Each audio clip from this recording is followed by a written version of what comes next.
Nerds International proudly presents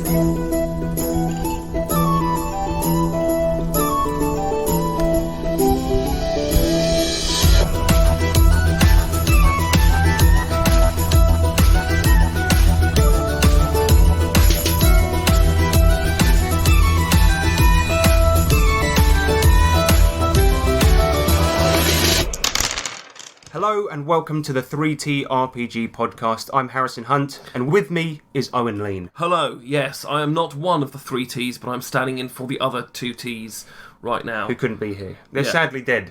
Oh, again. Yeah, I mean, it's a health hazard, that, really. They'll come back, resurrection. Anyway, this is an RPG podcast. But then I've lost a level. Thank you very much for interrupting. This is an RPG podcast all about tabletop RPGs. It is, yeah. And today, we've got a fucking good show. We've got feedback, which is everyone's favourite. Always fantastic. We got What You Slaying, where we're going to discuss what we've been doing in RPGs this month, and we got the main subject, which is going to be Myfarog. Myfarog? Yes. Or Myfarog. Well, the more interesting thing is it's by Varg Vikernes, and you don't know who that guy is. I have no clue. There's a lot of listeners out there that are face palming right now, but you're going to enjoy this. Okay, great, brilliant. Then I've got a segment called Varg or Nag, followed by Electro Letters. Then we got the outro. It's going to be a good one. Brilliant. Okay, you reckon? Sounds good. Brilliant. I'm worried about the fact that this guy's name would make everyone facepalm, but hopefully it's going to be funny. We'll see. Well, I'm going to try. I'm going to try to be funny. Okay, good. The feedback side. The feedback side. Yes, bitch, the feedback side. It's the feedback section. Yeah, we take your comments and read them out. Yeah, feedback, bitch. Feedback. So recently we did an episode on Judge Dredd. Yes, you did. That was a good episode. We got a couple of messages in. First one comes from Sam Riviera. He says, "Guys, this was awesome, but what stood out to me was your wife's descriptions of the RPGs. I literally laughed my arse off." That was genius, actually. That was a good segment, and you should bring it back. Well, he says he literally laughed his arse off.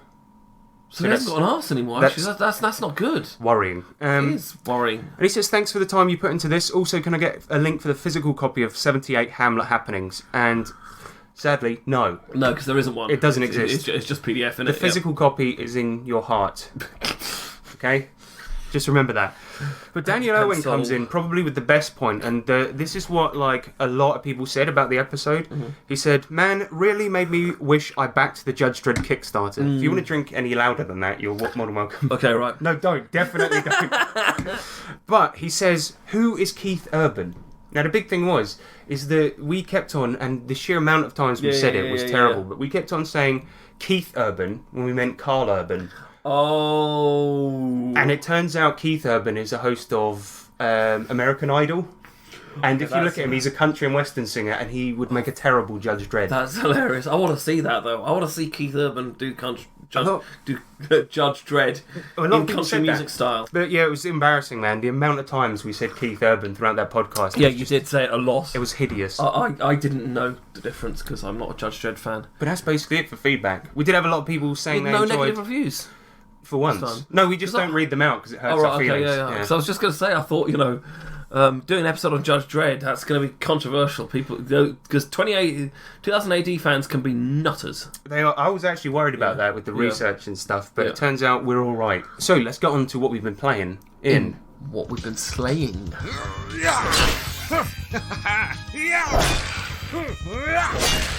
it's one of these. Oi, yeah? What you slaying? So, Owen, what have you been doing? What have you been up to? Changing nappies mostly, because I recently added another human being to the world. I mean, I didn't really do much, to be honest. My job happened 9 months ago. You planted a seed, and it was quite easy. The rest of it was all my wife. Look at that! But she did a good job. We had to have a cesarean in the end. This has nothing to do with RPGs. It doesn't. No, it doesn't. Have you been playing any RPGs? Have I been playing any RPGs? Not much. No. I up until that, just before the birth, I concluded my Pantheon Towers campaign. describe Pantheon Towers? I know you did it last time you were on, but... It is a cross between the Chicken Connoisseur's Pengest Munch and Percy Jackson the Lightning Thief. I've never heard of the Chicken Connoisseur's Pengest Munch. Mate. Okay, right. When we finish reading this podcast, we're watching some on YouTube. It's amazing. Okay, but it's Attack the Block. It's Greek gods turn up in ends and things go down, fam. And so that sort of concluded with them managing to take all the essence of the gods and get rid of it and turn them all back into humans. That was what they decided they wanted to do in the end, and that's sounded like a reasonable ending to me, seeing as the last episode you were on, you destroyed my original plan, so that was great. By accident. By accident, but brilliantly as well. It was fantastic. And you got turned into a ring. I did, that was awesome. Yeah, I got turned into a ring. Owen had this, because it was Greek gods in an urban neighbourhood, basically. Yeah. Owen had this D1000 chart 10,000 of magical effects, and that was specifically to do with this god of chaos. Yeah, it was awesome, and my character ended up being turned into a magic item. Did anyone keep him? Yeah, on Granny Bitch's finger. Granny Bitch, what a name! Yeah, I know. So, what about your D&D 5e campaign? You still playing that? Oh no!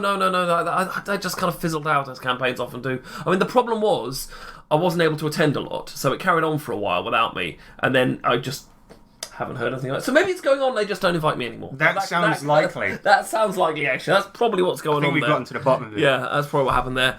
And I'm running a Sunday game, or I will be running a Sunday game again when life returns to normal. Good stuff. In 18 years. In 18 years, yeah, quite. With some ladies all around the world doing Hell on Earth, Deadlands Hell on Earth, which is nice. An amazing setting. It really is. Awesome, I played it once, ever, but it was awesome. When I ran my LARP, of Deadlands, I always had sort of in my mind that I'd love to kind of go to Hell on Earth eventually, but it's unfair to sort of lock the characters into, in my opinion, lock the players into a timeline where everything's going to go to shit in 200 years and you can't do anything to stop it. That sucks. You've got to give the players the agency to stop that, which they basically did. That makes sense. Well, we've been... what about you? Yeah, because you've been doing more gaming than me, clearly. Quite a lot, yeah. We finished our Lamentations of the Flame Princess campaign. Pretty much, let's put it this way, it was essentially, all along, it was a secret Dark Tower game. So, for those that don't know, in the Dark Tower books, with the Stephen King's Dark Tower books, they basically, every existence is sort of like a level of the tower. Right, and all his universes tap into each other. Exactly, the main Dark Tower is on, I forget what they call it, it's basically like the prime material plane or something like this. Gotcha. And so each universe has its own tower in it, but it's a representation and it's kind of a mini version of it. So in the books... So even Carrie has its own tower in it. It would do, yeah. And a lot of the universes cross over, but basically the way that we're doing it, I think players have picked up on this a little bit, is it's Dark Tower, but instead of it being all of Stephen King's stuff, it's all of my stuff. Oh, that's freaking Which amazing. is terrible, and very egotistical, but it's been pretty fun so far, because essentially they left that universe and now they're in the Deadlands universe. This is basically the universe Midworld from the Dark Tower books. Brilliant. And the cool thing is it works perfectly with Deadlands because it's westerny, isn't it? And it's westerny, it's got magic, it's got technology, exactly the same as the books. So the cool thing is there's a bit in the books where Roland, the main character, he's going through the desert and he stumbles across this kid who's from another universe, and that happened to be one of our players' old characters. Oh, so cool. That's how we're doing it. Yeah. It's really, really fun, and Deadlands is a fucking good fit for it. But yeah, essentially the tower in the Lamentations universe, which is a fantasy universe, was this gigantic beast, so it moved. And that's been causing upsets in all the different universes, which is really fun, and I'm enjoying the hell out of it. It's good to get back to Savage Worlds as well, because I miss Exploding Dice and I miss Bennies. I know that makes me sound like a wimp, but... No, Exploding Dice and Bennies are fantastic things. It depends what kind of game you're wanting to play. Savage Worlds is amazing if you're doing anything cinematic or pulpy or anything like that, which is what I want to run almost all the time. Same here. And the only thing I want to run at the moment that isn't cinematic and would do with Savage Worlds is I want to run a vampire campaign, for which I will be using some version, I'm not sure which, probably V20, the 20th edition. I know. Anniversary one, with a few tweaks here and there, because it's a bit too player-facing for me at the moment. But I'll be using that system because it fits that genre so well, and I feel them more like So Savage Worlds games feel like movies or epic TV series, Yes. and Vampire feels like a book to me, if that makes sense. Like people are like that's writing fair. a book. If That's that makes fair. sense. I think So that makes sense. I call things chapters instead of episodes, and I don't say who's playing the NPC and all that. Well, that's it. Like the episodes thing is how I tend to run Savage Worlds games, and that's how I'm doing it at the moment. Like the one we just played was essentially the first book, but this is kind of what it would be like if it was a TV series. Amazing. That's more how it's been playing out. So after this campaign, you're going to do another one in the sort of the same Dark Tower. It could happen. Yeah. It all depends on how it ends. It depends on how it ends. So at the moment, they know to get back to their own universe, they have to get to the Dark Tower, right? But the one condition is one of these characters that's in the Deadlands universe has said, "I'll help you get there. I know it better than you guys, but I'll only do it if you help me find and defeat the Man in Black." So they just chased him across the desert. And they've seen him get in a minecart and try and get away, and that's where we're at the moment. Wicked. That's amazing. Yeah, it's pretty cool. And for preparation, I've been reading one of the Deadlands novels, Boneyard. Oh yeah, it's meant to be pretty good. I've not actually read it because I'm really a failure good. of a human being. It's actually fucking brilliant. Like the whole plot Well, it's is New York Times best-selling author they got to do it, isn't it? for real. Yeah, I didn't know that. Pretty certain, no. Shannon Maguire. Sheenan Maguire, yes, New York Times best-selling author. It's written Fantastic. on the bloody cover, and you didn't know because you didn't read it. You lazy. I spend bitch. more time reading the inside of the book, to be fair. I mean, that is kind of what you're meant to do, in fairness. Anyway, the plot of this book is essentially there's this travelling circus run by this guy called Nathan Blackwood. I meant Blackstone. And he, the main character is called Annie, and she's the keeper of all the oddities. So she has all these monsters that she has to take care of that they exhibit whenever they go to different towns. They've just got to this place called The Clearing, which you'll probably know from Deadlands. I don't know, but it's basically this creepy town that's in a bowl, which really reminds me of Red Hill, where I live.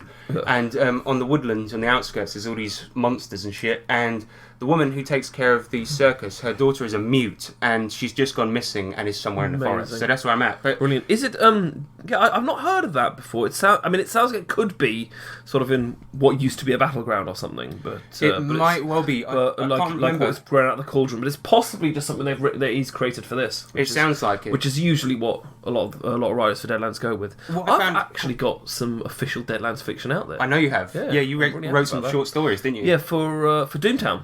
Nice. Because I went up to Fanboy 3, the game store in Manchester, fabulous place, when they were doing the Doomtown World Championships there, in order to run some role playing there, and I was part of their thing where they did some Deadlands role playing on the first day, right? And those games became the stories that I wrote. The idea was that they wanted the people who were going to play the card game the next day for the championships to influence the plot of the game. That's amazing. Such a cool idea. It would have been so cool if it was your game as well, then you see it as like a novel written by an award-winning writer.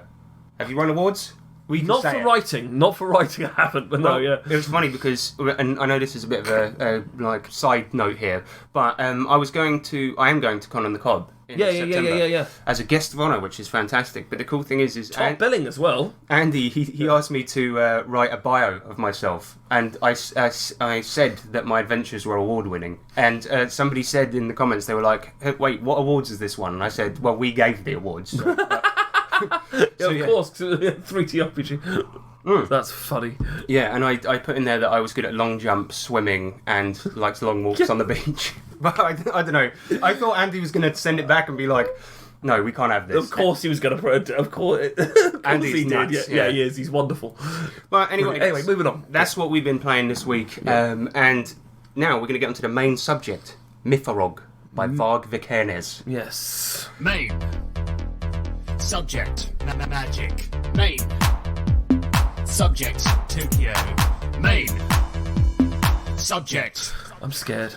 So today we're talking about an RPG by the most controversial figure in the history of black metal, role-playing games, and YouTube. Seriously. Hell yeah. This guy is above Byron Hall, we're talking here. He's the type of person that even the alt-right and the Nazis think has extreme views. Jesus Christ. So we're in trouble. I thought this would be great. I'll have a break from the kids for... No, you're gonna make me read this shit. Okay, right. Yeah. So, it's Myfarog by... Is that how you pronounce it? Because it looks like Myfarog. Yes, I thought it was Myfarog, but that's how he pronounces it. Myfarog. And there is a reason for this.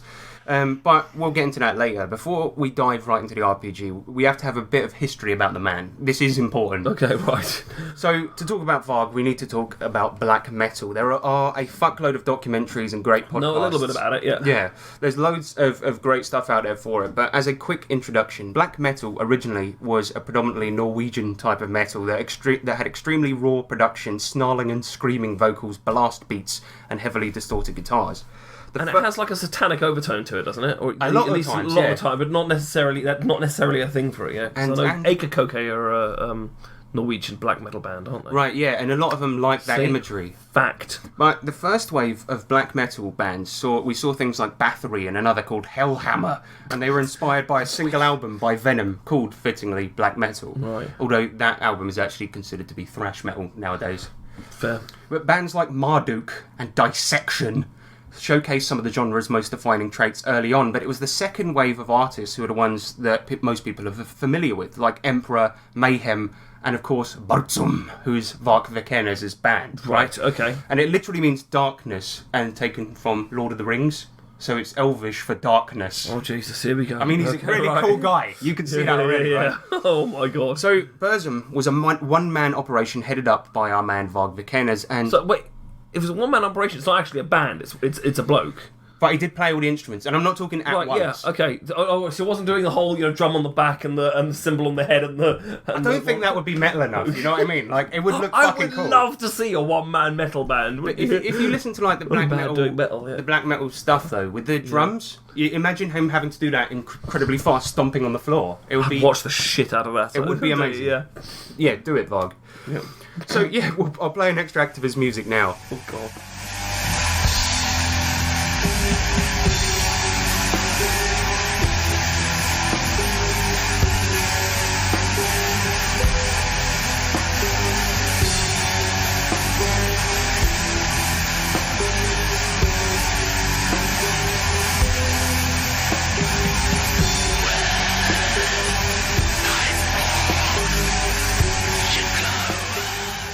But in the early days of black metal, people were extreme as fuck and would use severed goats' heads as props, cut themselves on stage, and one of the most egregious examples of black metal extremeness, a guy called Euronymous, a member of the band Mayhem, used a photo of his recently dead vocalist, whose stage name was actually Dead, on an album cover. Long story short, Dead shot himself in the head, and before calling anyone, Euronymous posed the body in a better position and took a photo. And it is actually rumoured that he took a bit of his brain and ate it. Wow. These are the type of people that we're dealing with. But that's a thing. A year later after that incident, Varg joined the band. He still had his Burzum stuff going on, but he joined the band. And he was playing alongside Euronymous, who was on guitar. And another important fact is that Euronymous also owned a mismanaged and perpetually skint record shop where he put out many metal records, including Varg's ones. Now, Euronymous is obviously a scumbag, and even once poisoned a journalist and killed them and got away with it. But the most famous incident, probably in black metal history, was the church burnings. Have you heard about this? No. Right, so in 1992, 50 arson attempts on churches were made in Norway, and in every solved case, the perpetrators were all black metal fans. Wow. But the first one ever was Varg, and he burnt down the Fantoft Stave Church in Norway. Goodness me. Varg even went as far as to use a photo of the burned church on his 1993 album Aske, which means ashes. See? Cool guy, right? Yeah.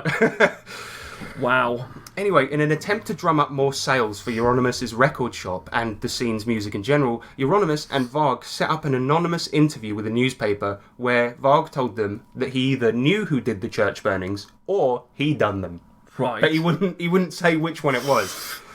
Yeah, so according to Varg, he exaggerated a lot, and the journalists they invited didn't realise they were joking. So what did the reporter do? Printed it. Right. He reported them to the police. Oh, of course. Yeah. So, I mean, I would have printed it first and then... Exactly, that's where the money is. Exactly, yeah. So the police came around, slapped him in prison, and in March 1993, Varg was released for lack of evidence. It was at this point that massive animosity started to grow between Varg and Euronymous, ending up with Varg stabbing Euronymous to death. There are many theories about why Varg did it, including a lack of royalty payments from the record store or an attempt to outdo another recent stabbing in the black metal scene, but Varg's version of events are thus. Øystein Aarseth is presented in the media as my friend, former friend, etc. And the fact is that he owned a record company that had published my records. And he was doing such a horribly poor job that I tried to help him in his business by he was completely incompetent. He wasn't even able to pick up packages from the postal office because he didn't have a car. So I drove him to the post office because I wanted his business to run, because it was his label published my records. So it was a bit complicated, and this is the background for this is the reason why I knew the person. And then when I was arrested in January 1993 and released because they didn't have any evidence, this is in context with the Arsons, he started to be hostile towards me because I was given all the attention from the media and he didn't receive anything. And before this happened, he was seen as the godfather of the metal scene in Norway. And all of a sudden, nobody were interested in him. And he accused me for this. And this started a conflict where he ultimately planned to kill me. He told his friends, his trusted friends, that he was going to use a stun gun, a taser, and knock me out, tie me up, and torture me to death whilst filming it. He wanted to contact me under the pretext of a contract that I had not yet signed, because this was his only excuse to approach me. So I signed the contract and went to his place and just gave it to him, because that would be the end of the problem to me. And I knew about his plans because he phoned a friend of ours and told him on phone that he planned to kill me. And the guy told me to listen in. So I heard directly from Øystein Aarseth himself that he planned to kill me. So it was not just a rumor or anything. And then I went to his place, gave him the contract, and basically told him to piss off. And he panicked and attacked me. And this ended in a fight where he tried to get a knife. He kicked me in the chest, and I just pushed him, and he fell. And then he tried to get a knife in the kitchen. So I thought, well, if he's going to have a knife, I'm going to have a knife. So I picked up a pocket knife, the tiny knife, and I managed to stop him from getting a knife. And I gave chase, and he ran for the bedroom where I believed at that time that he kept his shotgun and his stun gun, but he didn't. So I followed him and managed to stop him, and And when he says I managed to stop him, he means stabbed to death 23 times, and he claimed it was in self-defense. So just before we go on here, is this safe what we're doing? Is he going to come after us? Because 3 years ago, fine, but now I've got a family to think about. All right. Well, when they have people on those programs and they try to protect their identity by deepening their voice, I'll just do that for the entire podcast. Great. No, I think we're all right, because he's if he stabs a guy 23 times, it's only ever in self-defense. So as long as we don't go for him first. Anyway, in any case, during that trial, right, about the murder, Euronymous' friends gave testimony against Varg and also gave testimony for the church burnings to get him for the whole thing, right? And Varg was finally convicted to 21 years in prison. He did, however, get out after 14 years, where he changed his name, got married, and moved to France. Now, his recent exploits are also famous, getting him mainstream media attention because he now has a YouTube channel where he gives his wisdom on such things as paganism, survivalism, and ethno-nationalism.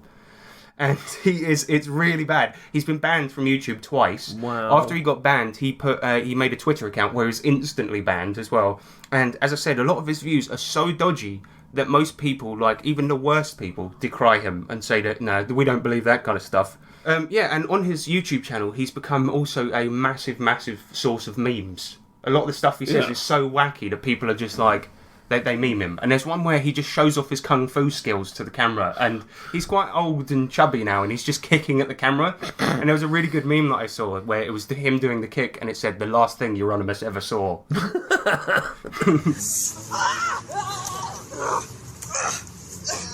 Scythe blade, backfire. But on his YouTube channel, though, it's not all racism. He often mentions D&D, role-playing as a learning aid, because he homeschools his kids, and, of course, his RPG, Myfarog. Myfarog, yeah. And now we're finally getting into it. What happens when a church-burning murderer writes an RPG? Let's find out. And for people that know Varg, what I just said then was a joke, because on every one of his YouTube videos, he starts it with the subject of the YouTube video, then let's find out. And there's one, is Varg a Nazi? Let's find out. It's so funny, man. So, it's actually Myfarog 3rd edition, and it came out in June this year. Right. And the name Myfarog basically means mythic fantasy role-playing game. Ah. Yes. And the idea, according to Varg, is that the game is a role-playing game intended to teach the principles of Slavic mythology and paganism. You see, Varg in his countryside home, France, currently homeschools his kids, and in one of his YouTube videos said that's the whole reason the game was created. So that's basically it. And so this is to educate his children, was the point of this game? Kind of, yes. Right. Yeah, okay. yeah. So, as such, the book opens with the line, Myfarog was created as a tool for homeschooling. So the book is essentially a 3d6 fantasy RPG with a unique setting. Basically, you play in a region called Thule. A lot of people seem to think that's racist. I don't know why. Thule? Yeah. I don't know why, but a lot of people take umbrage with that, and I'm not sure why. Yeah, sorry. Anyway, the civilization of ancient Thule crumbled and failed to ever rise again, and it's believed the reason for this is that the ancient Thulians were greedy, self-obsessed, and arrogant, and so the deities cursed them. How exactly the civilizations fell is unclear, but they fell, and now the ruins of their civilizations are haunted by wraiths, and a fuckload of them. And it's rumoured that, supposedly, in the previous edition, the wraiths were a stand-in for Jewish people. Wow, okay. Yeah. Yeah. I'm Googling Thule here, and all I'm getting is roof racks. Maybe roof racks are a point of offence for a lot of people. I may very well be missing something here, and that's what I was thinking. Because I apologise for not knowing. It's all right. Why it's. So basically, nothing can survive in all the once civilised places, and the denizens of the world must form small tribes, survive in the wilderness, and live very pagan survivalist lives. But who are the denizens of Thule? And you're going to like this, I think. There's all the typical fantasy races with some subtle differences. After the fall, the incident that buggered up all the ancient Thulians, the elves fucked off to the woods and knifed anyone who tried to muscle in on their shit. That's kind of what it says. Right. Dwarves fucked off underground and ignored everyone, and then hobbits just appeared. And the book says nobody knows their history, not even them. They were just there suddenly, and then you ask them, and it's like, well, where were you a minute ago? Dunno. I mean, so far, it seems like a reasonably interesting world. But well, the interesting thing about this is that the dwarves, elves, and hobbit and men are descendants of the ancient Thulians. So the descendants are the ones but only the ones who live like savages, who live the life that is supposedly ideal in this universe, right? Yeah. However, orcs, hobgoblins, goblins, and ogres were there. Yep. Here we go. Well, they're the descendants of the Chemetians and the Arbis. And Chemetians is like an Egyptian thing, right? Yeah. And Varg, he hates Egyptians. That's one of his things. So the monsters are the bad people. So you know when you when you hear about that whole D&D argument of orcs are just a stand-in for black people. In this game, they actually are. Yeah. Yeah. Pretty terrible. But that's essentially the intro to the game. Yeah. In Myfarog, the Dungeon Master is called the Myth Master, and to play the game you roll 3d6 plus any modifiers against the difficulty score decided by the Myth Master, and if you beat it, you do it. That's the basic mechanic. Okay, simple. After this we go into character creation, and here there's a mechanic that actually is quite cool. It's called Hammingia, which is kind of like pagan type of karma. A person's Hammingia in this game, and I think it's like a pagan thing anyway, but it's a measure of their success, luck, and honour, and you gain it by doing honourable things. Yeah. And you lose it by doing dishonourable things. And if you get a good Hammingia, you can spend that on rolls. Okay. And if you get a bad one, the DM can spend it against you, which is actually kind of cool, I think. Yeah. Like, I mean, but that's basically it. You just get 2 points per roll every time you roll it. You can also use it to get like things for your character, such as picking an extra class, things like this. So, because you get them at character creation too, so you can kind of spend them on your character. But there's a big thing here. The races we talked about earlier, you know, the ones you can be a dwarf, elf, gnome, halfling, human, and orc. And orcs have different subtypes, like hobgoblin, that kind of thing. But with the humans, right, you have common man, lesser man, and high man. Oh dear. Yeah, here we go. But the thing is, obviously, there is a very good joke to be had out of being high man. Yeah, true, yes. But yes. The thing is, the way it works in this is the lesser man thing. Here's how the book describes it. Descendants of the native Hemetian and Arbi thralls and their native owners. So they're basically slaves. Owen's face is a picture right now. So you can see what he's getting at here. Yeah. And the funniest thing about all of this is the lesser that you get stat bonuses depending on which race you picked, and the lesser man have minuses for just about everything. There's no bonuses at all. None. There's no. Why would you ever be one? Why would you ever play one? Because you have to roll randomly to be it. Right. Yeah, okay, yeah. So yes. if you're a lesser man, you're the descendants of slaves, and you're Right. nothing. It's so bad. Yeah. So one of the things is as well that alignments in this is way overcomplicated. In D&D, you have the classic lawful, evil, neutral, all of that stuff. The and you 9 thing square. Yeah. Exactly. But in this game, nothing is that simple. It has attitudes which are contemplative, ecstatic, harmonic, disharmonic, spiritual, materialistic, neutral, sympathetic, and unsympathetic. You pick 4, and a combination of these relates to a certain way of thinking. For example, contemplative, disharmonic, materialistic, sympathetic is Aphroditic, meaning their beliefs pertain to the Greek god Aphrodite. Right. Okay. But the Greek gods aren't used in this game. Pagan ones are. So instead of it's really stupid because instead of giving the example of, hey, this is like this god in the game, it just goes, this is related to something that we don't use in this game. I mean, how? It's nonsensical, I know. But certain races are only allowed to be aligned certain ways. The strange thing, though, is the game isn't about Greek gods, as I said. So they're all pagan, and later on he does describe all of these pagan gods. I mean, technically, the Greek gods were kind of pagan gods. Well, they're similar, aren't they? Well, I think there are some pagans. I know there's some pagans out there that worship the Norse pantheon, right? Still, so so technically, that's kind of what this is based on because they've got. I know Freya is one of the gods in there, who's the one that's aligned to Aphrodite, which he has to then. Pretty sure Freya's a girl. Yes. Yeah. Isn't Aphrodite? Yes. Right. You said he. Oh, did I? You did, yeah. Well. This Sorry. is great. This is great radio right here. Anyway, Karen. Sorry. So it's just very, very odd. But anyway, after determining your alignments, you have to roll for your birthday, where you're presented with a few ways of rolling a month, specific day, blah blah blah. But they basically give you a power. Like if you're born in winter, you get a +1 to intelligence. Yeah. Things like this. That's basically it. And the attributes are the standard shit, you know, charisma, constitution, dexterity, intelligence, strength, and willpower. We all know what they do, but to determine the attributes, you roll 3d6 against each attribute twice and pick the better of 2 results. Okay. And he says this is to determine selecting, like, natural selection of genes, basically, which I don't know if that's quite accurate, but there you go. Then you modify each score based on which race you picked and which gender. Oh, jeez. Yeah! Well done, Varg. You've done a sexist.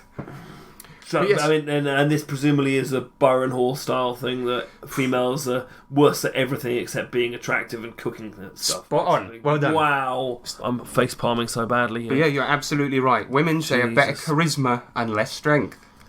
Nice. And this book came out in 2019, as I mentioned. Next up, we have special skills for each race. These can be good or bad. You may gain a flaw or have night vision, in the case of a gnome, for example. And you get starting skill mods for each race, as I mentioned. But basically, a dwarf gets like a +2 to crafts and a +1 to mechanics. But the funny thing is about the flaws, right, that you get, is that one of them is that you hate other races. And I think it's sort of a bit hypocritical there. So you randomly roll for racism. You pick a flaw. And you pick one, right? So he's saying that disliking other races is a bad thing. It's a flaw, right? Right, yeah. But he himself, he doesn't like him. So I don't know. It's bizarre. But that's basically that. And by taking 2 flaws, you can buy extra talents, and the talents can be things like courageous, where you get a +2 to all morale checks, or herbalist, where you get an alchemy bonus and shit like this. Now, earlier I mentioned character classes. In this, they're called roles, basically, and there are things like ranger, sorcerer, stalker, trickster, warrior, and civilian. Civilian is when your character is so shit he doesn't meet any of the prerequisites for the classes. As for the Fair. yeah, that makes sense. I think it'd be good to play an all-civilian Civilian party. I was Yeah. going to say, I'd love to play an all-civilian party of some sort. But, the only ones that stand out there are Stalker, which is a scout type, and a Trickster, which is like a thief/rogue. Otherwise, they're pretty much the same thing. Yes, as usual, exactly. Your role determines what skills you can buy. You'll be trained in all skills available to that class, but you can pick two to be your character role skills, and we'll get into those later. But that's the long and arduous task of creating a character. It's not too bad, not too quick. But you do have to buy gear, which is a good point to talk about the gear in this game. Is it anything special? No. Right. It's all the standard shit. There's nothing great about it. And next we're going to talk about playing the fucking game. But before we do, we're going to play a quick round of Dragon or Blaggin' Special Edition, Varg or Narg. Here we go. Roll up, come and play Dragon or Blaggin', a game where you could win big. Under this box, do I have a dragon, a mysterious creature of mythical origin, or is there in fact nothing? Am I blagging? Well, find out now, only £10 ago. You, sir, come and play the game. Who? Me? Yes, you. Come on, come and play. Dragon or Blaggin'. Ha ha! In this section, I'm going to give you quotes from Varg's YouTube channel, and you have to guess if this is a Varg or if it's a Narg. Or not, if he actually said it or not, right? Right. Yeah. First one. My dog killed all of these African immigrants the other day. Varg or Narg? Varg. Let's find out. My dog killed one of these African immigrants the other day. That's a Varg. Wow. Okay. Next one. When the tidal wave comes, you can stand there firm, and I am the man. I can resist. No.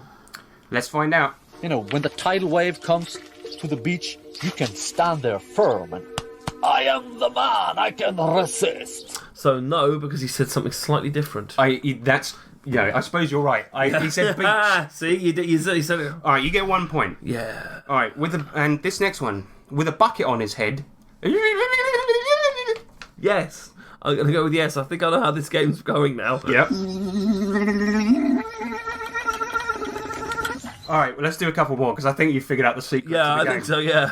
In summertime, most of the cars you see are not French, because the Frenchman, he's eating lunch.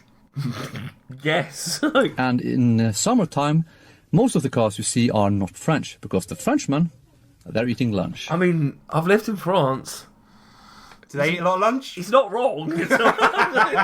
No, but I mean, lunch is a cultural event in France. You know, you get a 2-hour lunch break in France because it's such a thing. They give you restaurant vouchers at work so that you can go out and have a proper lunch at a restaurant as part of your thing. I think I might move there. It's so civilized, man. It's amazing. Anyway, Sounds good. I've got 2 more for you, Okay, and I go think on. I'm going to do both of them because they are funny. But Okay. the next one is, the domesticated cat is not native to Europe, it's an immigrant, giving us insane cat people and destroying our fauna. What do you reckon of that one? I'm going to go with a Varg, dear God. The domesticated cat is not native to Europe. It's an immigrant, giving us insane cat people and destroying our fauna. And the last...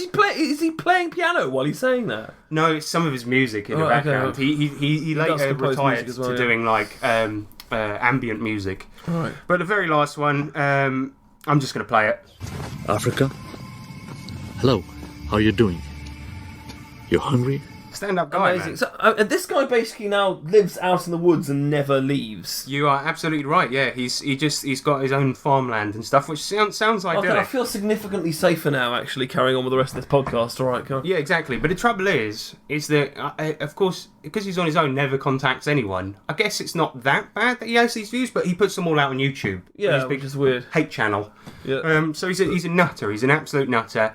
And I think all of those quotes came from one video called... Wow, one video. No, those all correlated into each other. No, sadly Those not. are part of the same argument. Not one of seriously. his. It was Oh, a video right, okay. called Varg Out of Context. Oh, right, okay. And one of my favourite ones that didn't count as a quote, the best one, is he's wearing full chainmail and for some reason just wades into a swamp like the Terminator, and his kid's on the shore going, Papa! And he, like thinking he's just died or something. And then he turns around, like coming out with all fucking swamp juice on him, wearing chainmail. He's an absolute madman. Wow. Wow.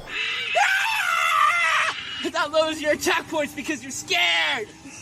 Anyway, let's get onto the game. Yeah. There's one thing anyone says when they talk about the game, owing to a screenshot that floated around for a bit, and they always say, "Is this the one with the ridiculously complicated swimming rules?"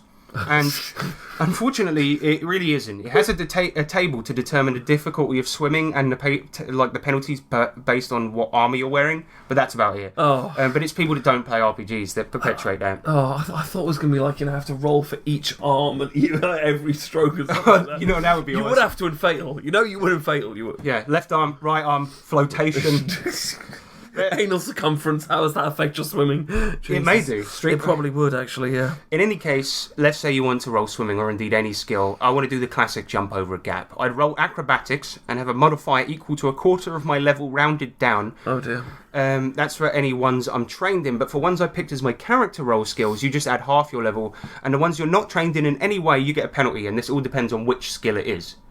It sounds really bad, but it's... Actually, when you get the hang of it, it's actually quite simple, because you're only using your level, aren't you? Exactly, yeah, and okay. you actually record it on your sheet too. Yeah, okay. Yeah, so it's not as bad as you think, but a natural 3 is a crit failure, and this is the bit that does piss the shit out of me. And a roll of 5 or more behind the difficulty score is also a crit failure. But a crit success is a straight 18 or a 5 over the difficulty score. So it means that instead of just, doing success or failure or going, well, you're a fair bit over it, you're a fair bit over the difficulty, so that's a really good one, you know what I mean? Yeah. Now there's specific hard, fast rules as to whether or not... That's critical, yeah. Yeah, and I don't know if I like that a lot, but combat is a bit annoying, because it goes... It's basically like AD&D, like really old school stuff. Like you check morale, declare actions. Anyone on a horse rolls riding. Check initiative, check fatigue, perform any actions. It's a bit clunky. Yeah. A bit clunky, but the initiative is basically a D6 plus Dex and any mods, plus 4 if you're using a missile weapon. So that's why you have to declare your actions, because you're faster if you're using a missile weapon or a spell. Basically. Yeah. Well, so okay. Kind of makes sense. But to hit someone, you have to beat their defensive value, which is 10 plus melee skill, plus proficiency, plus shield mod, plus encumbrance mod, plus condition modifiers, plus melee mod. And to do that, you roll 3d6. But every time you do damage, more than 1 HP, which is whenever you do damage, you have to roll on the table to see what the cut did, then roll on shocked table to see if they're shocked. That's every time you hit. See, I mean... Up until this point, I was thinking, apart from all the horrific racism and sexism, like the game's not this terrible. actually sounds playable. Like you could, in theory, play it. Now we're in Byron Hall territory. That's exactly what I thought. Like it seemed playable, but it just seems like all these crazy house rules and things like this. I mean, it's written by a guy who's clearly nuts about killing people, so he wants to go into as much detail as possible for the actual killing bit. Well, it's funny you say that, because Varg says his favourite role-playing games are Mörk and D&D, and if you know Mörk, that's like a sort of mutant cousin of Rolemaster. But it kind of is. And the thing is everyone calls that Table Master, so that's why I guess he's so into tables, because Rolemaster and they're all about tables. Yeah, rolling on tables. I mean, there's so many tables. As you go through the book, it's just over and over, and the whole rest of the combat is basically tables. And the gear section, as I said, is unremarkable, but then we go back to talking about the world again. And you, dear listener, and Owen, already know the basics, so here's the interesting parts that aren't mentioned in the intro. The region of Thule is split into several areas. Jotunheimer, this is the land of the Ettins, and I think they're basically giants, but I don't know. This region's ruled over by a deity called Ymir, and Jotunheimer is somehow unnaturally quiet. Niflheimer, where the dwarves hang out, is ruled over by the god Loki, and there are entrances all over the world to their subterranean land. There's one where the elves are, called Josalfheimer, basically a big dense forest, and the elves have no permanent residence there, but they just roam around stabbing outsiders. That's what they do. Then there's one place literally called Frightening, which I think is amazing. Frightening? Yeah, it's just frightening, and you're never going to guess what it's like. I really, really hope it's a pleasant, beautiful greenfield type place, but it's not, is it? A bunch of scary islands. Thought it might be, yeah. And then I didn't see the island bit coming. Yeah. I thought giant swampland, but yeah. That would have been better, honestly. Yeah. But the funny thing, why I mention all of these places is because Varg mentions in the book that all of these have real-world equivalents. Oh, Jesus. So, the people of Frightening are described as Indo-Aryans, Persians, and Sumerians. So basically, like, Iraqi people from Iran. He grew up in Iraq, actually, Varg. And so he describes it as frightening. And I'm sure that's probably accurate, When would he have grown up in Iraq, though? It must be like 40 years ago now. His dad actually made computer programs for Saddam Hussein. Oh, that was Saddam's time then. Okay, fair enough. Yeah. It wasn't pre all that. So basically, anyway, so Afghanistan back in the day before the Taliban was like pretty nice. Yeah, exactly. But so basically, he's called all the Middle Eastern countries in his book frightening. What a guy! Yeah. What a guy! Yeah. Interestingly, there was a stand-in for Jewish people, as I mentioned in the previous version, but as far as I'm aware, I've combed throughout the whole thing. I can't see it, yeah. No, Wow. It seems like in this version, he's taken it out, but he's mentioned Jewish people a lot on his YouTube channel, and I know he has that belief, but for some reason he's stripped out of this one, probably to make it more sellable, I guess. As far as I'm aware, they were the bad guys in the last one anyway, but next is a big section about travel and survival, and you're never going to guess what it is. Bunch of tables. Of course it is. There's a jogging table. Amazing. Which is fucking great. But basically the thing about travel and survival is everything you do uses up stamina points. Okay. And as far as I'm aware, it never says once in the book how to recover them. So it does say how to recover HP, but never stamina. So, yeah. Presumably you just die eventually. Yeah, that's it. You don't get it back. Everyone eventually will die from lack of stamina. You can't knock it for originality. I mean, it's certainly a thing. You've got a finite amount of stamina, and once it's used, you're dead. I mean, technically, Don't Rest Your Head kind of had something like that going on, but Don't Rest Your Head had something else going on for it, which was that it was good. Yeah. But the random encounters table, which comes after that, it really made me laugh. The first category is animals and cursed trees. And I want you to guess the ratio of animals to cursed trees on this table. Tell me that animals are vastly outnumbered by cursed trees. Well, there's 50 on the table, so have a guess. 2 animals and 48 cursed trees. Please be that. 49 animals, 1 cursed tree. That would have been good. If the world was just populated by cursed trees. And a rabbit is a rare thing. The 2 animals were like, rabbit and some random thing, and rhino. Those are the only 2 animals that exist in the world. That'd be great. I'll play that. I'd totally play that. But there's funny because there's 2 tables, one for corporeal trolls and one for incorporeal trolls, which is, I don't know, that just made me laugh. Well, I mean, an incorporeal troll is someone who just who doesn't really have much physical substance anymore and just trolls people on YouTube all the time, I imagine. I was about to make that same joke. That was good. Beat you to it. Beat you to it. But there's a big load of magic items, shitloads of magic items, which I love. I love magic items. But here's some interesting Everyone loves magic items, but yeah. Exactly. There's the Power Pebble, which I just think is a hilarious name. You can use it to cast any spell for free, but it's like, imagine this big like Norse Viking dude just going, I use the Power Pebble! Just doesn't have the right ring to it. Yeah. It might in Norwegian. Oh yeah, that's a good point. It might be lost in translation. There's another one, the Beans of Growth, and it's essentially the beans from Jack and the Beanstalk, and that, Owen, is every interesting magic item in the game. But there's 2. Yes. The whole magic item section has 2 things in it. They're really dull. It's mainly like you get like a bonus to this or a bonus to that. Right, it's like when you're a lazy designer, it's that type of thing. So, do you know what I mean? Right, okay. This is a sword that gives you +1 fighting. Yes, there you go. And but he'll give it like some epic name like the Sword of the Heavens, +1. But there's also gifts and curses, right? A gift or a curse can be bunged on you by any divine being. Etins, nymphs, or trolls. They all have special triggers as well. For example, if you may get cursed by a deity if you gravely insult them, and one way of doing this that the book lists is burning down a church or a temple. He's a cheeky bugger, isn't he, old Varg? But that would insult them. Exactly. So why would you do it? I suppose, well, he would get cursed. There you go. Yeah. Maybe he's trying to explain himself. Maybe this is his way of repenting. Yeah. This is like I don't know why I've been defending him the whole podcast here, but yeah, it does sound like that, doesn't this it? whole book is one long confession by Varg. Yeah, wow. Anyway, these curses and gifts can be a number of things, from falling in love with someone and you're cursed and for them to never give a shit about you, basically the divine friend zone ability, or one of the gifts, this made me laugh, like one of the gifts is an apple. You just get an apple. So you can do anything, it's just an apple. Yeah, you get cursed for your whole life or you get an apple. There's one where... That's just the way the cookie crumbles, isn't it? Yeah. Roll 20 for curse or apple. There you go. And there's one where a deity seduces you and you have a baby, but the troll ones are where it's at, because you can't get gifts from them. You can only get curses, and the names for them sound like metal bands. There's only 2, and it's Troll Terror or Troll Dread, which I think would be a great name for a band. Metal band. Yeah, I'd listen to Troll Dread. Yes, and those 2 just affect morale. That's it. So finally, before we end this review, the last part that's worth mentioning is spells. Spells are divided into race and role. So there's bard, dwarf, elf, gnome, orc, ranger, and sorcerer, and many of them are pretty dull. Rather than giving the character a cool ability, too many spells just give you a bonus to a skill, which is lazy.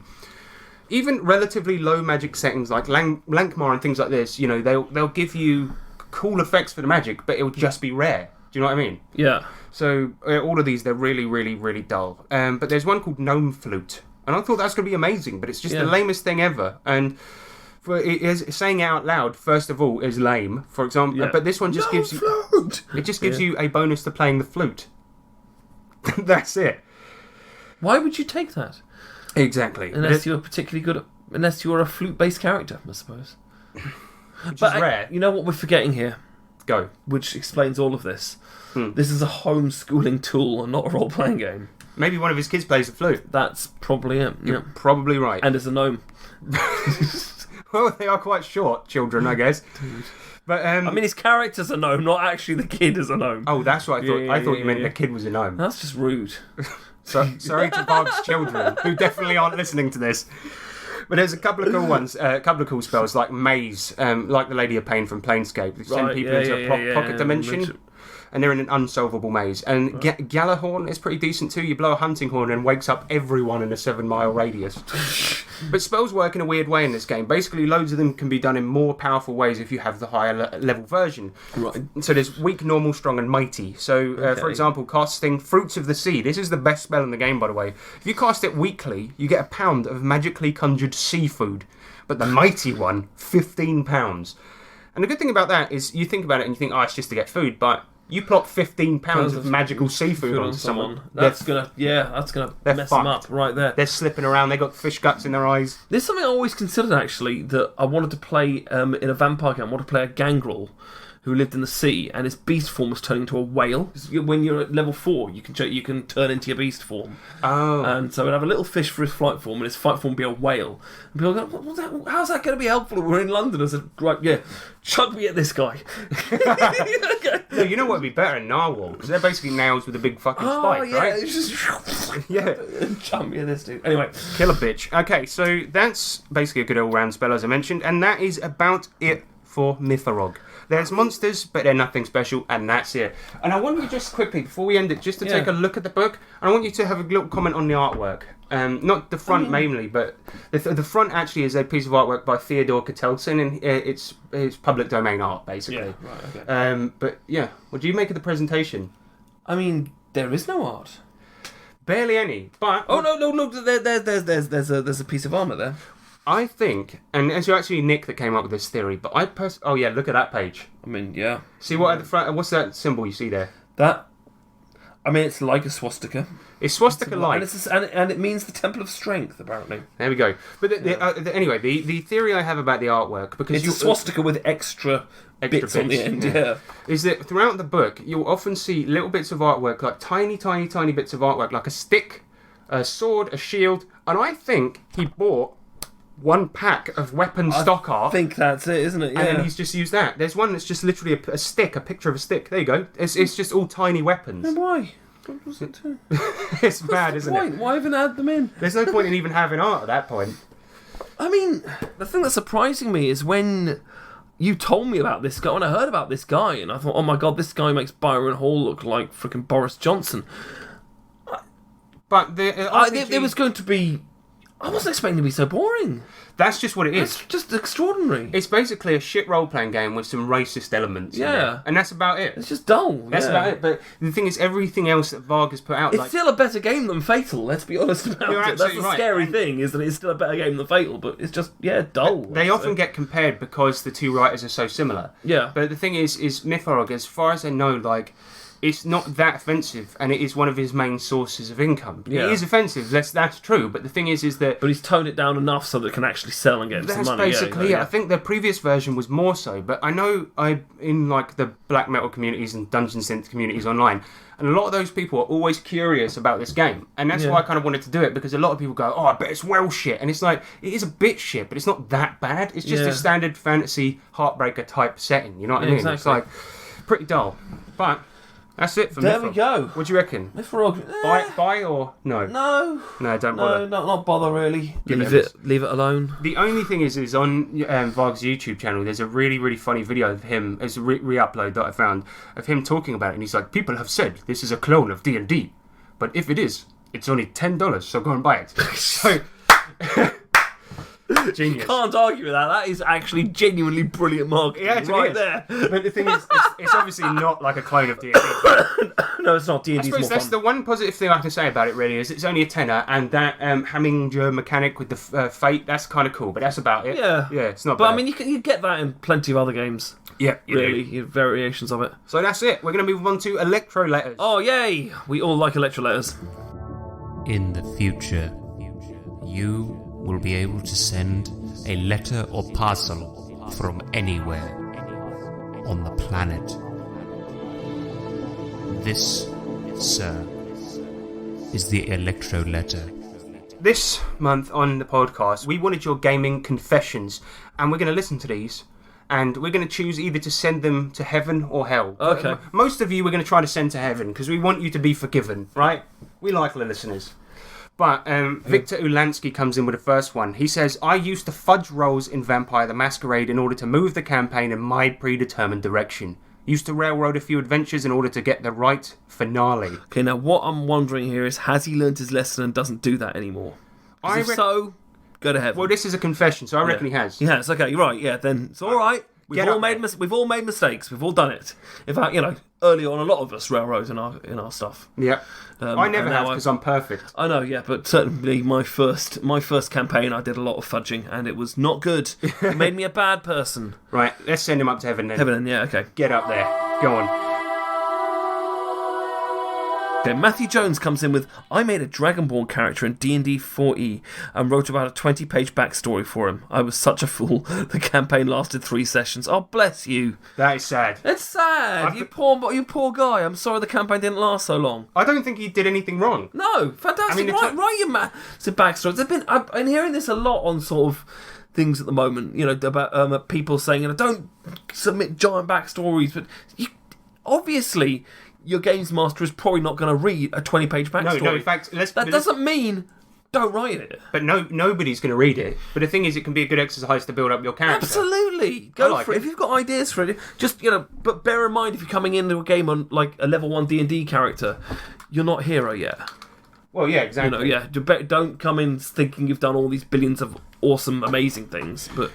Well, I think that, because I tend to... That's been a problem with some of my characters. Like, I started novice on Savage Worlds, and now I have this big elaborate story. Yeah. But the thing is, they can't really have done that much. They're a novice. Exactly, yeah. But that said, there's other games where that's not necessarily true. I mean, Shadowrun, you start out pretty badass. Yeah, you can... So you could have done quite a lot in Shadowrun, yeah. In that, you're basically already a fucking badass the second that you start. Because it's really hard to level up in Shadowrun. You don't really get much. You just get money. What do you reckon? We sending Matthew? Yeah, of course we do.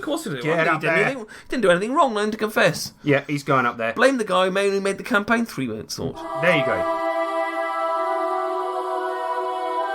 Next one comes in from Fedra Kelly Robson, and she says, our D&D Vampire the Masquerade Cyberpunk, in fact, all of my adventures started with one or more PC trying to get drunk.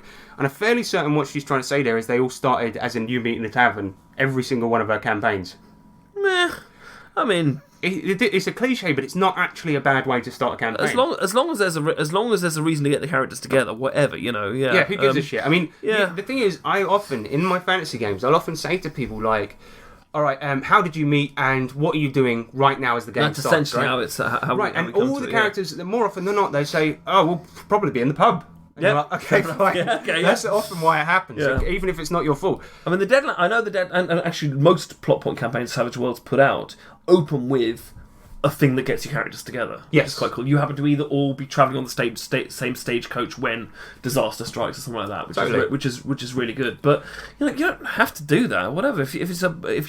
My first campaign, actually, now I think about it, a couple of characters met in a tavern. We played an epic Warhammer campaign, 6 months or something like that, and that started in a bar, and it was one of the funniest scenes I've ever seen in the game. So nothing wrong with that at all. Go to heaven. Yeah, you're going to heaven. Bye bye.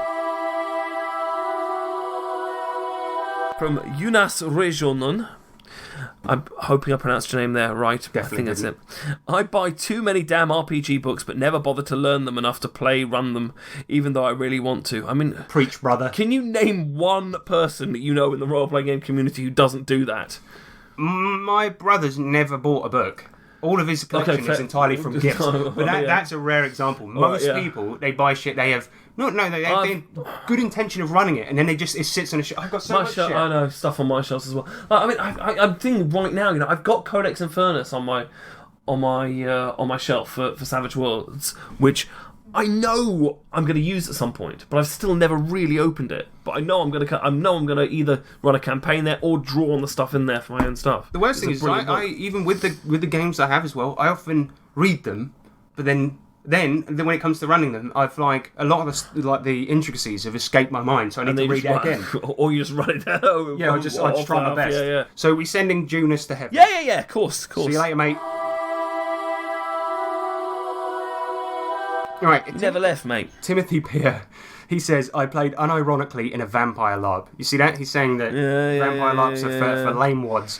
Everyone was so serious, but I basically played Andrew Dice Clay as a Nosferatu. Who's Andrew Dice Clay? He's an American comedian, and he basically he plays a character called the Dice Man, and he's like this really over the top macho guy. Okay. And he does this thing ages ago with fucking nursery rhymes, and he'd be like, hickory dickory duck, this bitch was sucking my cock, that kind of thing, right? Well, I mean, it's not that funny, but I think that would work. Great, yeah, no, totally.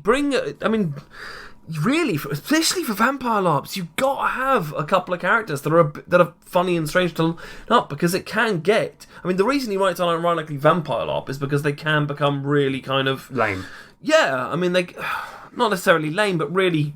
They're very into the sort of... This is all my medicine, and I'm so dark, and I'm so deep. Particularly if you're playing a Camarilla game, not a Sabat game. The thing is, and you need a couple of people there to ground you, and like, no, we're still people, I always played comedians in my LARPs. But, yeah. I also think that, Vampire, in its actual self, is fucking cheesy. And you've got to embrace it. I mean, the darkness thing, embrace that, but also you've got to embrace the silly side of it, Lost Boys type vampires as well. That was how it was written. Yeah. It was like the first thing. You want to play some Lost Boys? Here's some Brujah. You want to play Amrice Vampires? Here's some Toreador. You want to play Nosferatu? Here's some Nosferatu. Yeah, just literally called that. That was the idea of it. It's a toolkit for it, and it I think there should always be a tongue slightly in one's cheek when one takes that on. Couldn't agree more. Yeah. So Timothy's going to heaven. Of course you can. Nothing wrong with playing a vampire LARP anyway. See you later, mate. From Luis Pineda. I give way too many chances to players. I tolerated assholery for nearly 2 years before I came to the conclusion that I would rather stay home and do yard work than keep dealing with a player that is a jerk just to hear them say, I'm just playing my character every time you call them out. What do you make of that type of player, though? The type that's always like, they just go against what the party are doing, be a jerk, and then say, but it's what my character would do. Would you reckon? I mean, it comes down to this. Is everyone else having a good time? That's it, isn't it? If they're not, if they are, fuck it, whatever. We're all having a good time. If because of this player they're not, get the hell out of my table and never come back. What I think though is you're done. Because I've had a character do that in a Deadlands one shot, and he was often invited to games, and he's actually a good role player, but I never invited him back again because he kept trying to derail what the players were doing. Yeah. And I think if you have an evil character, try to find some common ground with the players and a reason why you're hanging with them. And I don't care if you want to be evil, but your loyalty has to be with the party. Otherwise, there's no point in playing. Exactly, yeah. If you want to play an evil character who goes against people, play a LARP. Yes. Where you can be on your own and do your own thing. Exactly. But in a table game, in tabletop, it just doesn't work. You have to somehow be working together, otherwise it's not a game. That's why, unless you're playing an evil campaign, you can't just be an out-and-out evil guy. So I totally get it. The thing is, if you have a lot of stuff planned and then people just derail it, it can be fun, but often for other players who want to see what happens, it's not. And so I don't blame him for wanting to do yard work. And this is another thing just about evil characters. If you're playing an evil character, as far as you know, you're not evil. Exactly. Evil characters are not evil. That's a weird thing to say. Well, they don't think they're evil. Exactly, yeah. They're trouble guys dealing with things in their own way. Yeah. Yes, perfect. And there is one last one, but before we get into it, and because I think this is the only one we're going to send to hell, I'm not showing you, but before we do that, have you got any gaming confessions? Yeah, okay. So I actually wrote into this before I knew it was going to be me on here, but you've mentioned this before. And it's good that we mentioned Vampire Lops because it's happened in this. But I'm gonna make this long, and you're gonna cut it out in the post. I think and cut it down to just try to keep it short. I'll try my best. I'll try my best. Okay. So my first LARP was a mad thing. It was 6 venues in London, all of which were intricate with each other. I mean, the guy who ran it, goddamn genius. No two ways about it. But I got into an in-character relationship with.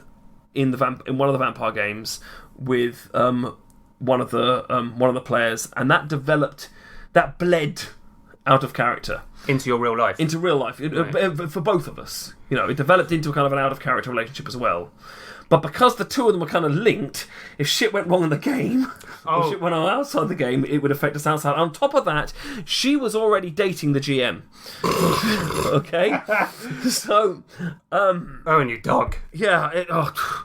I mean, what an idiot I was. I mean, there's no two ways about it. But anyway, this was... It got to the point where something happened in the game that I'd done something stupid, and the consequences had put us at logs in the game, and had pissed her off out of the game as well. And this was affecting my life so much that I was just concentrating on it, thinking about it, and getting so pissed off. When things loop around your head, just anything, it could be anything, not necessarily a role-playing thing, just racing thoughts and all that. I was driving, and I hadn't noticed, I wasn't even on the fucking road anymore. I was on the hard shoulder, ploughing towards a bridge at an unbelievable speed. On a motorway? On a motorway here, yeah, about 60 miles an hour. Stopped just in time and realised I have got to stop LARPing for a while. And I did. I left the LARP immediately right after that. Didn't go back to it. Cut ties there. It was, much better as a result. I think actually though, I think you might need to be the one that go. We're sending you to hell. Fair enough. You put your life in danger. Danger for over something like that. Yeah. That is. But I mean, the thing is, that sort of thing can happen to anyone if you just get so obsessed with anything. Just don't let yourself get obsessed with anything in your life. Really. No, you're absolutely right. Where it's just occupying all your thoughts. I did fall in love with LARP again when I went to Vancouver the year afterwards, and I went into that knowing I'm leaving in 6 weeks. Yeah. So it doesn't matter what the fuck happens to my character. And that gave me such a much better attitude for that and role-playing altogether that, Sounds good. Anyway, sorry. But you're a madman. I am a madman, I do think, though, this is not helping the rumours that vampire LARPs always No, exactly. Yeah, it really isn't. Well, in fact, we have one on a similar vein. The very last one that we're going to read is from Anon, and he or she, probably he, but I don't know, that's sexist. But anyway, he wanted to remain anonymous. So he says, once my partner went down on me while I was running a game online. Nobody knew. I'm sorry, I should have been focusing on the game. I don't know. Man. Wow! What a legend. But it's ballsy. Was it you? Yes, no, it wasn't. No. The thing is, I might have missed it because we rarely get questions in by email, and this came in by email. And James forwarded it to me, and he was like, "Haha, Jesus!" Wow, that's incredible. I mean, yeah. So that's it. I don't know. Actually, should they have been focusing on the game? Do you think? No.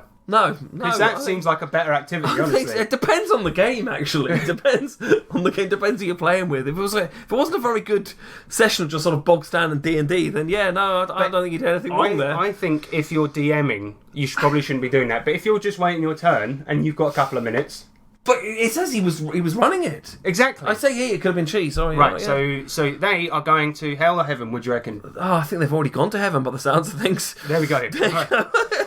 But that's it for Electro Letters this time. So thank you so much for sending them in, everyone. They were really good submissions. Yeah. I think I'm supposed to give a confession too, but I couldn't really think of any that I've done wrong. Sod off! You must have done shit wrong in the time. I know I have. Yeah. I've got a shit memory. Okay. I haven't played at your table enough to be able to think of anything. Yeah. Actually, to be fair, one of my biggest regrets was a shit game of Lankmire I ran once. and it was at SavageCon, and I didn't have enough time to prepare it. Were you in that game? I wasn't in that game, no, but I heard from someone who was slightly disappointed because they thought it was going to be better than it was. Yeah, they weren't unhappy. They just The trouble is it was a really, really, really great concept, and it just went to shit because I ran out of time preparing because I was preparing the con and all of this stuff.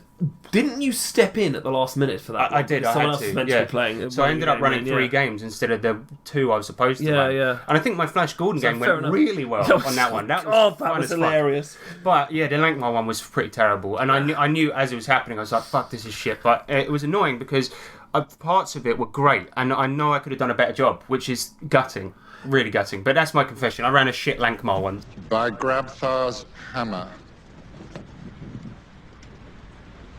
What a savings. That was another show. Your episodes have got a lot shorter, you know that? Have they? Yeah. There used to be more sections. Yeah, well, I mean, we used to do like 2 items each and then another one and fucking... Yeah. And I mean, I suppose back then you didn't have as much of a life. That's true. Yeah. I still don't.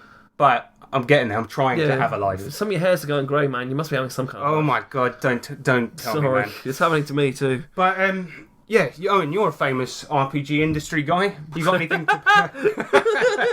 Famous RPG industry guy, God almighty. You are famous. When I pitched SavageCon, which you end up not attending, I said to a lot of people, all right, there's Owen. Not my fault I didn't attend this time. It is. No, I had an ill child to take care of. Yeah, that's what they all say. Sorry, that is out of order. He just had serious operation on his arse. But did he, though? Yes. Well... Okay. Sorry, that is offensive. I apologise. All right, okay, moving on. Plug some of your shit, and I don't mean... Oh, I'm plugging it. Okay. Okay, right. So, actually, someone I'd like to shout out to is Saving Throw, the Twitch stream, and particularly Wildcards. Yes. Who are running ETU at the moment, and recently ran Horror for the Holidays, my adventure for East Texas University, which was just a dream watching them play. Christmas-themed adventure. Yeah, exactly. Yeah, Christmas-themed. And I tell you what, Saving Throw, they're pretty good as well. Oh my God. They're not as good as us. So good. But they do actual plays, and they're nowhere near as good as us, but they're really good. Really, really good. I mean, those 5 who do Wildcards just blow my mind every time. They're seriously funny, and I mean, I'm honestly, obviously, present company excluded. I'm yet to see a better GM at anything than Jordan Case Calaman. He's incredible. Yeah, and the players, they're very, very good actors as well. What I liked about their games is it's not like Critical Role, where it's just a fucking soap opera being acted out. It's got... They really do play the game. They are playing the game, yeah. But they're also bringing real acting talent to it as well. You know, they're aware it's a show, but they're still playing a game. You know, and if you want proof of that, go have a look at the episode "The Thing in the Corner" and watch what happens at the end. It's one of the most unforgettable moments in actual play history. So, and a shout to my friend Amelia Tyler, who is a professional voice actress from various video games you might have played. I don't know, Divinity: Original Sin 2. I was just playing that actually. Really? All right, yeah. She's one of the voices in that. What's this got to do with you? Because she's doing actual plays as well now. Oh, sweet, nice. A thing called Nocturne. But for me, there's some stuff coming out. Tough Guys, we're doing that thing, aren't we? Yeah, we should plug that. Actually. We should actually plug Tough Guys, yeah. Because Owen and I are writing the London expansion to the very highly anticipated game Wise Guys. Is Nick writing as well? Me, Owen, and Nick, and we're currently writing it. Yeah. And so look out for that because it's going to be. It's going to be a lot of fun. Yeah, we're enjoying writing it so far. I'm demoing it in America in a few months. So, Con on the Cob. Yeah, Con on the Cob. Yeah. So go to that. That'll be awesome. It's going to be live streamed actually. So wicked. Yeah, so you'll be able to watch it. I will. Don't fuck it up like that Lankmar game. Brilliant. And very soon, we still have a date, but very soon, East Texas University Study Abroad is coming out. Yeah. Which is a huge expansion to ETU. It's the biggest thing they've brought out since the actual thing, and it lets your characters go to 3 universities outside of America.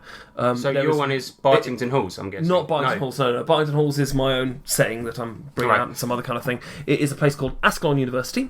It is a British university in, and I've created it all around an actual town in England called Uffington. Uffington, where the Uffington Dragon is. It's not a dragon. It's a horse. Yes. Yeah. But, people say it's a horse, but maybe it is a dragon in the game. It's a dragon in the game. Yeah, okay. But it's based on because it's where apparently St. George killed the dragon. That was why I found the place in the first place. Cracking. You know, this outro bit's supposed to be short, so I guarantee you nobody's listening right now. So you could probably say whatever you want and get away with it. Go. I like I'm offended. You're offended, yeah. Anyway, if you want to contact the show, go to 3trpgpod@gmail.com and send it an email. Do an email. We're also on all the social medias, we, Twitter, Facebook, Instagram, all of that shit. And, of course, if you like the show, donate on Patreon, because we put all the money back into the show. They do. They bought Myfarog. I've got the book. He bought a physical copy of this. And that's thanks to you. Yeah, thanks, guys, for that. But he's going to sell it after this. But I am. If you don't want to donate to the show on a monthly basis, then check out 78 Hamlet Happenings, our OSR GM tool. It's really good. Thanks, man. Yeah, it's genuinely excellent. And I've been Harrison Hunt. I've been Owen Lean. And remember that D20s are cool, but 20Ds, that's a good time. Goodbye, everyone. Is that a joke about boobs? Dicks. Oh, I see.